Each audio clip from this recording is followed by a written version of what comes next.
Hello, and thanks very much for joining me again. Now, today's pen kit we're looking at is the Ion. But before I do that, let me first of all show you the Atom. Most of you I know will be familiar with the Atom. Click pen kit is probably the most popular kit that we do at times doing the video. And the reason that the Ion came about, which you'll see is remarkably similar, if I hold that up there, the lengths are the same, the design is the same apart from the end of the mechanism, which we'll come to in due course. This came about because one of my good friends said, I do like the kit, I don't like the noise it makes. And I thought, to be honest, to start with, what's a plonker? It's called a click kit because it clicks in and out. And I have to say, I like click kits because I'm a bit lazy and that's nice and easy.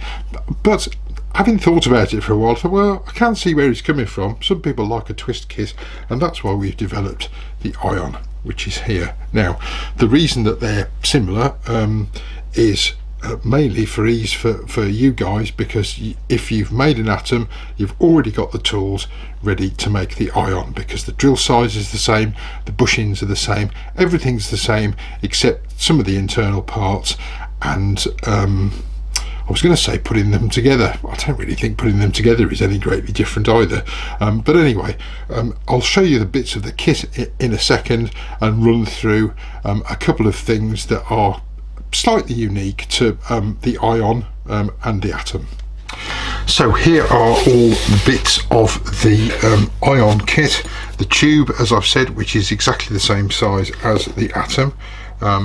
The nib section, which at the time of doing filming comes with the brass connector already screwed onto it. There you go, they come apart but they'll go back together like so. The refill, which is fairly standard, pocket clip which matches the Atom, the mechanism housing, which is this bit here, and just to make sure when it comes to putting it together later I don't mess it up, I'm going to pop the clip on it. The mechanism, which you'll see, I'll hold that up a bit closer so you can see, has been redesigned and adapted specially for this kit, because a normal mechanism just wasn't long enough to make the kit, so that's been specially engineered for this kit. And last but by no means least, something that we went through a whole variety of designs before deciding actually simple is best. So, and that is the finial on the end of the pen. Now, before I go any further, I'm going to talk to you about drilling. I think it's pretty sure this is covered in the Atom instructions, or guides as we prefer to call them. Here I've got a blank that I've drilled already, and this is an 8.7mm drill. We call it the Atom 2 drill. It's suitable for the Atom 2 and the Ion because they have the same size tube. And you will see if I hold the blank up and then hold the drill up, the flutes on the drill are shorter than the blank itself. So rather than show you me drilling, which is quite dull and quite a lengthy process on this piece of aluminium, I've done it already to show you what you need to do. So it's called pecking, and what it means is you need to, when you're drilling, put the drill in and out on a regular basis and gradually work your way through the blank. That's particularly important when it gets to this point, because at this point all the flutes, as you will see, are inside the blank. So the swarf that comes off the inside needs to go somewhere. If all these are full and it can't get out the end, it's just going to get hotter and hotter and hotter. That won't be good on metal. On acrylic, what can happen is that the acrylic actually melts and connects itself permanently to the drill, and you won't get it out again. It's not difficult to overcome. It's just a question of going in and out and in and out, and eventually, as is here the case, it'll pop out the other end. So that is how you do it. As I say, that's called pecking, and it's just to make sure that all the scrap material that's coming out of the inside is able to actually get out of the centre of the blank to stop the overheating. So here I have my aluminium blank trimmed off at each end. I'm using the Ion, or atom bushings, I'm going to turn between centres and pop it on like so.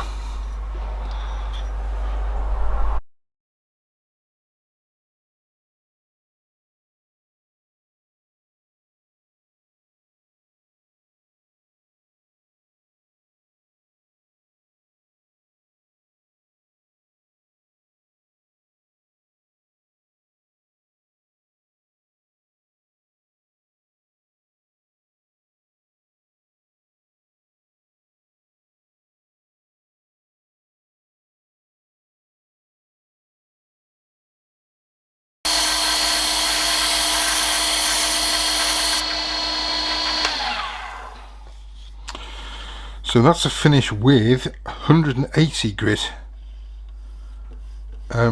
sandpaper.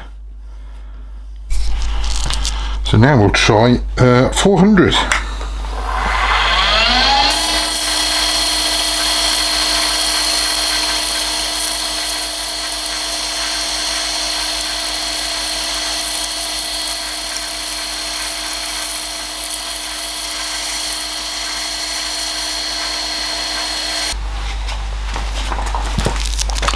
This one's 800.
So it will polish up at the end. As you can see, I've just used a little bit of our acrylic polishing paste. I think I actually prefer this one, so I'm going to go over it again with the 800.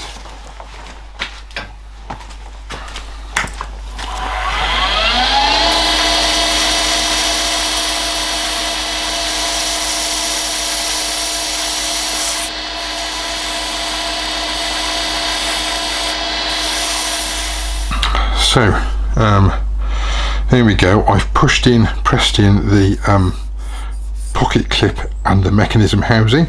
Now I'm going to get, if I can find it, the nib section, which I'm going to pop on there. I think I am going to have to move the tailstock ever so slightly and wind it back out again.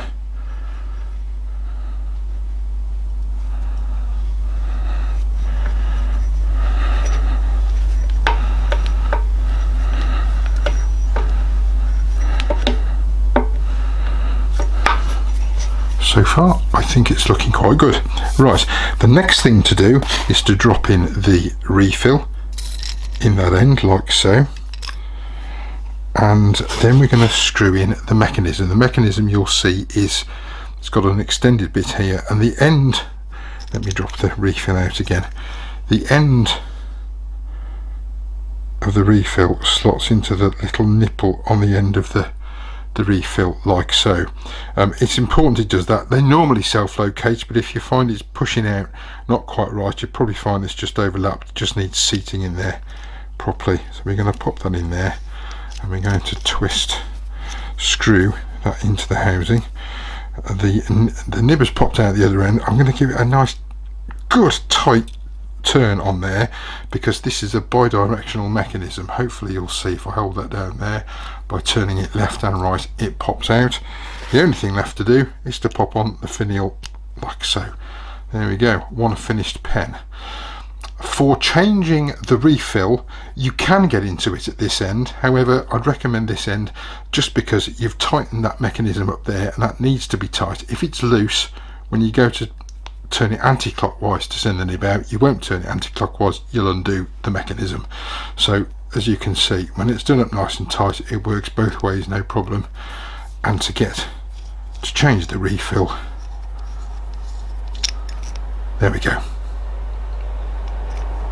As I always do, I will show you the finished article, which we'll take a photograph of in a few minutes. I'm quite happy with that. I quite enjoy doing aluminium, I have to say. More about turning than anything else. I know several people are going to ask about what I've used to do this. We sell aluminium blanks, they're not particularly expensive.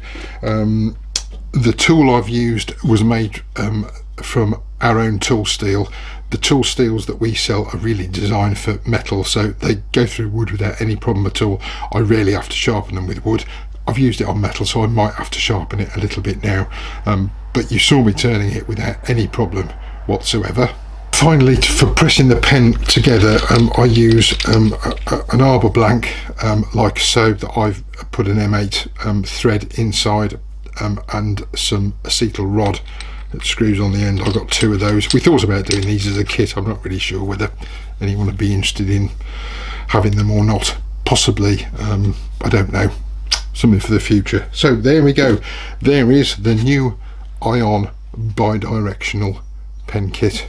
I think the only thing I haven't said is make sure you get the barrel the right length. If you don't get the barrel the right length, if you make it too short, you'll have the refill sticking out the end when it's supposed to be inside. So that is quite important, and it should be 99mm.